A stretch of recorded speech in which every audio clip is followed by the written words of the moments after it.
অনেক দিন পর আজকে জান্নাতিকে নিয়ে গেলাম টেস্টি ট্রিটে। আর আজকে হচ্ছে টিফিনে জান্নাতের জন্য কিছু নিয়ে যেতে পারি নাই, কারণ বাসায় সেরকম আমার রান্নাবাড়ি ছিল না। তাই ভাবলাম জান্নাতিকে আজকে টেস্টি ট্রিটে নিয়ে গিয়ে কিছু খাওয়াবো।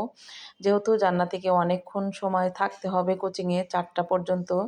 এতক্ষণ পর্যন্ত না খেয়ে থাকা সম্ভব না, দুপুর গড়িয়ে বিকাল।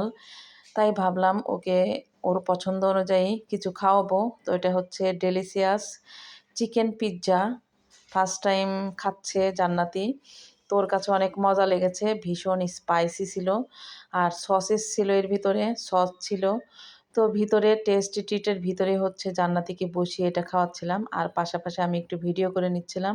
টেস্টি ট্রিটের যে বাটার বনটা আছে, এই বাটার বনটা অনেক মজা লাগে। তাই তো ভাবলাম জান্নাতের জন্য একটা বাটার বন নিয়ে যাই, ও এটা কোচিং শেষে খেয়ে নেবে। তো এটা ছিল আজকের ভিডিও। আল্লাহ হাফেজ।